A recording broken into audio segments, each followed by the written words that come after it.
بسم اللہ الرحمن الرحیم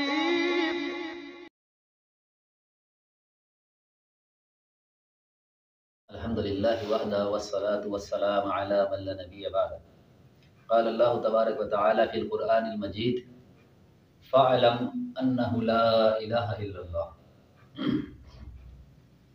تمام تعریفیں اللہ رب العالمین کے لیے ہیں اور درود و سلام و نبی علیہ الصلاۃ والسلام پر۔ دین اسلام کی اساس بنیاد توحید پر ہے۔ جو شخص توحید کو نہیں سمجھتا وہ دین اسلام کو نہیں سمجھتا۔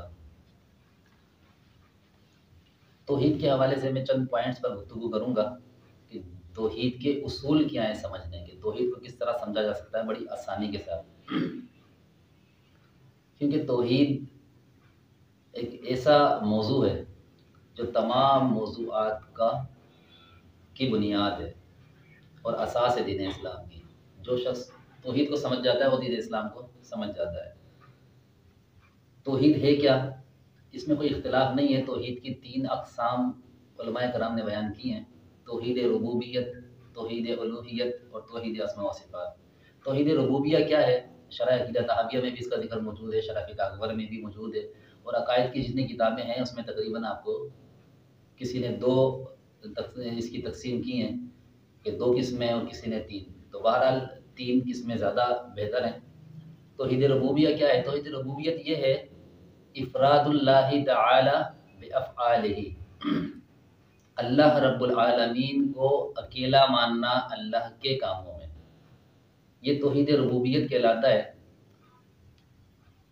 اس کی مثال جیسے کہ بارش برسانا، روزی دینا، موت دینا، زندگی دینا، یہ توحید ربوبیت ہے۔ یہ وہ کام ہیں جو اللہ رب العالمین خود کرتا ہے اور اس میں اللہ کو اکیلا ماننا یہ توحید ربوبیت کہلاتا ہے۔ اس کو ہم قرآن پاک سے اس طرح سمجھیں گے، اور یہ توحید ربوبیت کی وہ قسم ہے جس میں اگر ایک مشرک اور ایک مومن دونوں برابر ہیں، توحید کی اس قسم میں ایک مشرک اور ایک مومن دونوں برابر ہیں۔ انشاءاللہ میں آپ کو دلائل دوں گا اس کے۔ قرآن پاک میں اللہ تعالیٰ فرماتا ہے وَلَئِن سَأَلْتَهُم مَّنْ خَلَقَ السَّمَاوَاتِ وَالْأَرْضَ لَيَقُولُنَّ اللَّهُ۔ اس طرح کی اس آیات قرآن پاک میں کئی جگہ پہ موجود ہے، سورہ نحل میں، سورہ عنکبوت میں، کہ اے نبی آپ ان سے پوچھیں، ان سے سوال کریں کہ آسمان اور زمین کو پیدا کرنے والا کون ہے؟ آسمان سے بارش کون برساتا ہے؟ بنجر زمین کو کون زندہ کرتا ہے؟ تو یہ کیا کہیں گے؟ مشرکین مکہ کیا کہیں گے؟ لَيَقُولُنَّ اللَّهُ، یہ اللہ کرنے والا ہے۔ یعنی کہ ان مشرکین مکہ کا عقیدہ بھی یہ تھا کہ یہ تمام کام کرنے والا کون ہے؟ اللہ تعالیٰ۔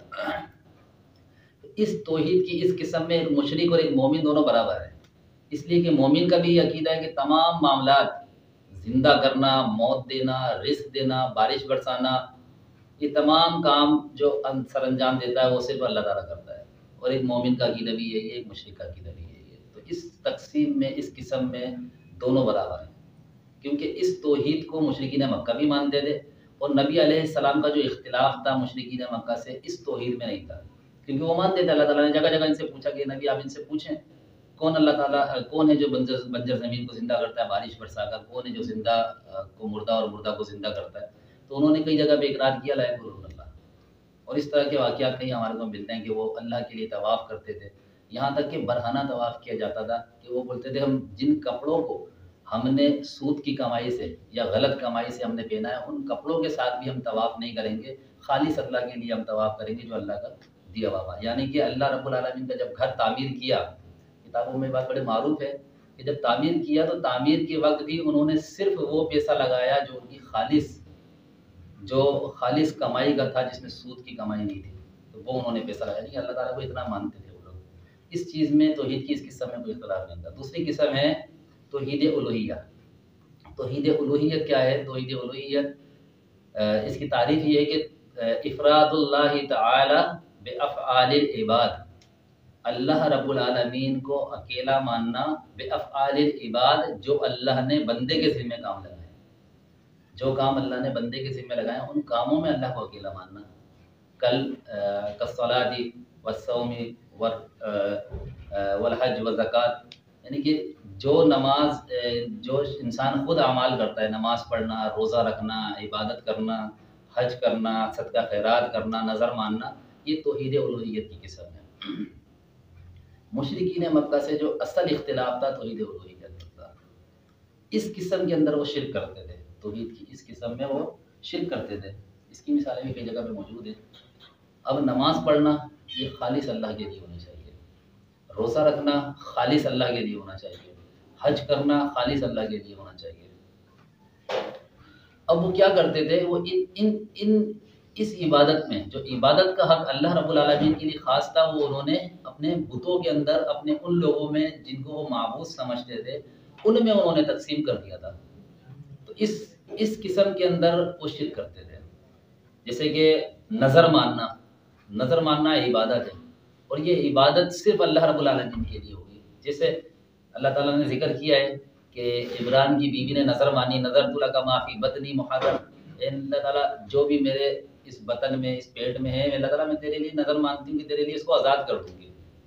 اب عمران کی بیوی نے جو نظر مانی خالص اللہ سے مانی اور اللہ ہی کے لیے مانی، یہ نظر عبادت ہے. اور نظر کے بارے میں آتا ہے کہ جو شخص نظر مانے اس نظر کو پورا کرے. تو نظر کو پورا بھی کرنا چاہیے، اور نظر وہ ہونی چاہیے جو شریعت کے مطابق ہو، شریعت کے خلاف نہ ہو. تو نظر اس سے پتہ چلا کہ نظر عبادت ہے، اور یہ صرف اور صرف اللہ رب العالمین کے لیے ہو. ایسا نہ ہو کہ میں فلاں جگہ پہ جا کے یا فلاں، جیسے کہ ایک حدیث میں آتا ہے کہ نبی علیہ السلام کے بعد ایک شخص آیا، ایک صحابی آیا، انہوں نے کہا رسول اللہ میں نے دور جہالت میں ایک نظر مانی تھی کہ فلاں مقام پہ جا کے جو ہے وہ جانور ذبح کروں گا. تو نبی علیہ السلام نے پوچھا صحابہ کرام سے کہ اس جگہ پہ کبھی کوئی آستانہ، کوئی اس طرح کا بتوں کا کوئی جانور ذبح ہوتے تھے بتا کے نام پہ؟ تو صحابہ کرام نے کہا رسول اللہ نہیں، ایسا نہیں ہوتا تھا. تو آپ نے پوچھا کہ کیا بتوں کے نام پہ کوئی میلہ وغیرہ لگتا تھا وہاں پہ؟ تو انہوں نے کہا یا رسول اللہ ایسا بھی نہیں ہوتا تھا. تو پھر آپ نے فرمایا جاؤ اپنی نظر پوری کرو. تو اب پتہ چلا کہ نظر کو پورا کرنا چاہیے اگر وہ شریعت کے دائرے میں ہے، اور شریعت کے خلاف ہے تو اس کو نظر کو پورا نہیں کرنا چاہیے. دوسرا اس سے یہی پتہ چلا کہ اگر جہاں پہ شرکیہ افعال ہوتے ہیں، شرکیہ کام ہوتے ہیں، تو اس جگہ پہ بھی نظر کو پورا نہیں کرنا چاہیے. نظر جو ہے وہ عبادت ہے، خالص اللہ کے لیے ہونی چاہیے. پھر اسی طرح ان کا ایک عقیدہ تھا کہ ہؤلاء شفاعنا عند اللہ، کہ یہ لوگ تو وہ ہیں جو ہمارے سفارشی ہیں، شفاعت کروائیں گے. تو اب ان کا یہ نظریہ تھا، یہ عقیدہ تھا کہ یہ وہ لوگ ہیں جو ہماری سفارش کرنے والے لوگ ہیں. تو یہ کیا ہے؟ توحید الوہیت میں شرک ہے. پھر ایک عقیدہ تھا کہ ما نعبدهم الا ليقربونا الى الله زلفى، ہم ان کی عبادت تھوڑی کرتے ہیں، ہم ان کی عبادت نہیں کرتے مگر صرف اس لیے کرتے ہیں کہ یہ ہمیں اللہ کے قریب کر دیتے ہیں. الى الله زلفى، ہمیں اللہ کے انتہائی قریب کر دیتے ہیں. تو اب اس وجہ سے کسی شخص کے پاس جانا کہ اس کی وجہ سے ہم اللہ کے قریب ہو رہے ہیں، اور ان کی نسبت سے، یعنی کہ وہ فوت شدہ لوگ جن کی وجہ سے اللہ کی قربت حاصل کی جائے، ان کے مزارات پر جا کر یا ان کے پاس جا کر، تو یہ شرک اللہ رب العالمین نے بتایا کہ مشرکین مکہ کا یہ شرک تھا. تو اس سے ہمیں بچنا چاہیے، اور ہمیں توحید کو سمجھنا چاہیے کہ توحید اللہ رب العالمین نے جو بیان کی ہے وہ توحید کی دوسری قسم ہے توحید الوہیت. ٹھیک ہے. اور ان کا میں نے شرک بتایا ہے کہ ان کا شرک یہ تھا کہ وہ ان چیزوں میں، ان افعال میں شرک کرتے تھے. اب بندہ جو خود کرتا ہے، یہ سارے معاملات کیا ہیں؟ انسان کے اپنے کرنے کے ہیں. انسان خود جو کام کرتا ہے اس میں اللہ کو اکیلا ماننا یہ توحید ہے. اب اس میں وہ غیر اللہ کو شریک کر لے کہ فلاں کے نام کی یا فلاں بزرگ کے نام کی یا غیر اللہ کے نام کے، اب یہ کیا ہے؟ یہ خالص اللہ کا نہیں رہا، یہ کسی اور کے ساتھ اس نے معاملہ کر دیا. اب کسی اور کے ساتھ کیا تو وہ خالص افراد اللہ ختم ہو گیا، جو اللہ کو اکیلا ماننا تھا وہ ختم ہو گیا. تو توحید کی دوسری قسم افراد اللہ تعالی بافعال العباد، انسان کے ذمے اللہ نے جو کام لگائے ہیں وہ کام خالص اللہ کے لیے کرے. ٹھیک ہے. اچھا، تیسری قسم ہے توحید اسماء و صفات. توحید اسماء و صفات کیا ہے؟ کہ جو صفات، جو اسماء اللہ رب العالمین نے قرآن پاک میں نازل کیے ہیں یا احادیث میں جس طریقے سے آئے ہیں ان کو اسی طرح ماننا، یہ توحید اسماء و صفات کہلاتا ہے. مثال کے طور پہ کوئی شخص یہ کہے کہ یہ ایک موبائل کا ڈبہ ہے، ٹھیک ہے، اور اس موبائل کے ڈبے کے اندر یہ موبائل ہے. تو اب موبائل بڑا یا ڈبہ؟ ظاہر سی بات ہے اگر ڈبہ بڑا ہوگا تو موبائل اس کے اندر آئے گا، اور موبائل کے ڈبہ اگر چھوٹا ہو تو موبائل کبھی بھی نہیں آ سکتا. اب وہ یہ مثال دے کے یہ سمجھانے کی کوشش کرے کہ بھائی عرش، اللہ رب العالمین عرش جو ہے وہ عرش کے اوپر ہے. اب عرش بڑا ہے اللہ، اگر عرش کو بڑا مانتے ہیں تو اللہ سے بڑا ہو گیا، تو اسی اور اگر عرش کو چھوٹا مانتے ہیں تو اللہ کیسے بیٹھے گا، نعوذ باللہ. اب اپنے پاس سے وہ کیا کرتے ہیں، منطق، علم الکلام کا جو ہے سہارا لے کر، منطق کا سہارا لے کر اس طرح کی مثالیں دینے کی کوشش کرتے ہیں. یہ علم الکلام کے وہ علم منطق کہلاتا ہے یہ. تو اس طرح کی مثال دے کر اللہ رب العالمین کی صفات کا انکار کرنا یا اس میں تعویل کرنا یا اس میں تعطیل کرنا، یہ اسماء و صفات میں شرک کہلاتا ہے. اس چیز میں یہ جو توحید کی قسم ہے، توحید اسماء و صفات، یہ تیسری قسم ہے. اسی طریقے سے اللہ رب العالمین نے اپنی صفات کا جو ذکر کیا قرآن پاک میں یا احادیث میں، جو نبی صلی اللہ علیہ وسلم نے ذکر کیا ہے، ہم ان کو اسی طرح مانتے ہیں جس طرح ماننے کا حق ہے یا جو ثابت ہیں.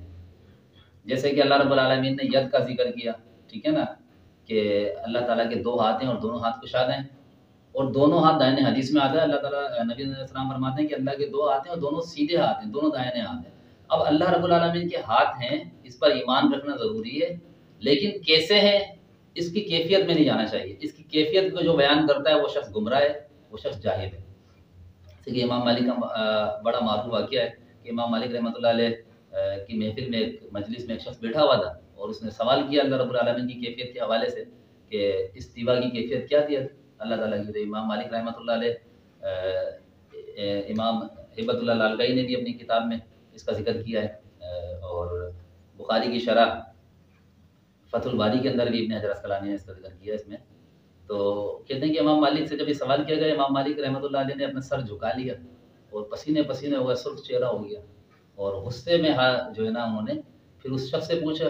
اس شخص کو جو ہے آپ نے بتایا الاستوا معلوم، استوا معلوم ہے ہمارے کو، والکیف مجہول، اس کی جو کیفیت ہے وہ مجہول ہے. والسؤال عنہ بدعہ، اور اس کے بارے میں سوال کرنا بدعت ہے. والایمان بہ واجب، اور اس کے بارے میں اس کا ایمان رکھنا یہ واجب ہے. واجب مانا فرض کے معنی میں.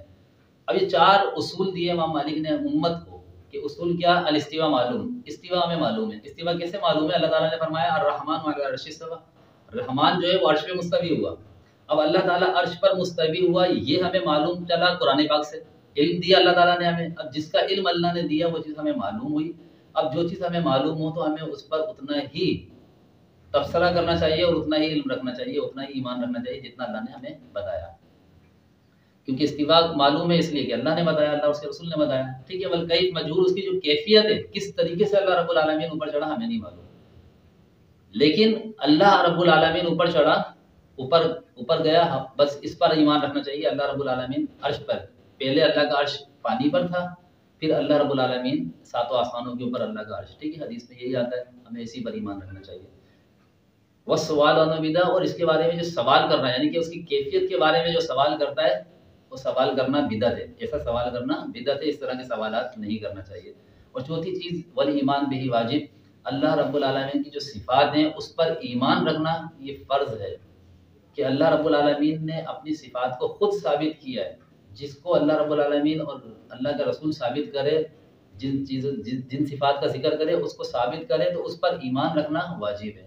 تو ہم انہی باتوں پر ایمان لے کر آئیں، انہی صفات پر ایمان لے کر آئیں جن کو اللہ رب العالمین نے خود ثابت کیا ہے. اپنے پاس سے اس میں تعویل کرنا کہ ید کا ترجمہ تو قدرت اور نعمت بنتا ہے، جیسے کہ امام ابو حنیفہ رحمۃ اللہ علیہ فقہ اکبر میں خود فرماتے ہیں کہ وَلَهُ يَدٌ وَوَجْهٌ وَنَفْسٌ، کہ اللہ رب العالمین کا ہاتھ بھی ہے، چہرہ بھی اور نفس بھی ہے. امام ابو حنیفہ رحمۃ اللہ علیہ کا یہی عقیدہ تھا کہ اللہ رب العالمین کا ہاتھ، چہرہ اور نفس موجود ہے. لیکن آج ان کا نام لے کر جو ان کے ماننے والے لوگ ہیں وہ اس کو تعویل کرتے ہیں، بولتے ہیں نہیں اس سے مراد قدرت اور نعمت ہے. بلکہ خود امام ابو حنیفہ فرماتے ہیں کہ جو شخص اللہ رب العالمین کی ان صفات کی تعویل کرتا ہے اور وہ یہ کہتا ہے کہ اس سے مراد قدرت اور نعمت ہے، وہ اللہ کی ان صفات کو ضائع کر دیتا ہے. یہ کس کا عقیدہ بتا رہا ہوں میں آپ کو؟ امام ابو حنیفہ رحمۃ اللہ علیہ کا، جو فقہ اکبر میں موجود ہے. تو اب اس طرح کی صفات میں تعویل کرنا، اور اہل سنہ کا یہ مذہب رہا ہے کہ وہ اللہ رب العالمین کی صفات میں کوئی تعویل نہیں کرتے. اللہ نے اپنے قدم کا ذکر کیا، اللہ نے اپنے چہرے کا ذکر کیا، اللہ نے اپنے ہاتھوں کا ذکر کیا. ہم بولتے ہیں اللہ رب العالمین کے لیے تمام صفات موجود ہیں، لیکن کس طریقے سے کما علی کو بشان، جس طرح اللہ رب العالمین کی شان کے لائق ہے ہم اس طرح ایمان لاتے ہیں. اپنے پاس سے اس میں تعویل کرنا، تعطیل کرنا، ٹھیک ہے، یا مشبہ کیا کہتے ہیں صفت مشبہ والے لوگ بھی موجود ہیں، تشبیہ دیتے ہیں مخلوق سے. نہ ہم تعطیل کرتے ہیں، نہ اس میں تعویل کرتے ہیں، نہ اس کی کیفیت بیان کرتے ہیں، اور نہ ہی جو ہے اللہ رب العالمین کو کسی سے ملاتے ہیں. لیسا کمثلہ شیء، اللہ تعالیٰ کسی کی مثل، اللہ تعالیٰ کی مثال بیان نہیں کرنی چاہیے. ان کا خلاصہ بس یہ سمجھ لیں، توحید کا خلاصہ یہ ہے کہ میں نے آپ کو جو تعریف بتائی، افراد اللہ تعالی بافعالہ، اللہ رب العالمین کو اکیلا ماننا ان کاموں میں جو اللہ کے کرنے کے کام ہیں. اللہ کے کرنے کے کام کیا ہیں؟ بارش برسانا، موت دینا، زندگی، حیات، یہ سارے معاملات اللہ تعالیٰ کے کرنے کے ہیں. یہ توحید ربوبیت کہلاتی ہے. ٹھیک ہے. اور توحید الوہیت کیا ہے؟ افراد اللہ تعالی بافعال العباد، یعنی کہ انسان کے اللہ نے انسان کے ذمے جو کام لگائے ہیں، ان کاموں میں اللہ کو اکیلا ماننا. جو انسان خود کرتا ہے، نظر مانتا ہے صرف اللہ کے لیے، نماز پڑھتا ہے صرف اللہ کے لیے، حج کرتا ہے صرف اللہ کے لیے، ان کاموں میں اللہ کو اکیلا ماننا، یہ توحید ربوبیت. فرق سمجھ میں آ گیا؟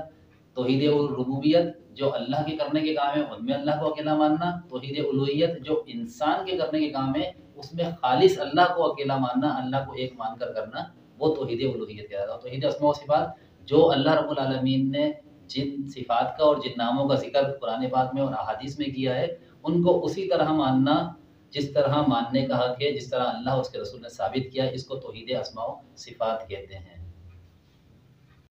تو اللہ تعالیٰ سے دعا ہے کہ اللہ رب العالمین ہمارے کو توحید کی صحیح سمجھ عطا فرمائے، اور قرآن و سنت کو صحیح طرح اس طرح پڑھنے کی توفیق عطا فرمائے جس طرح نبی علیہ السلام نے اپنی امت کو دیا. وما علینا الا البلاغ.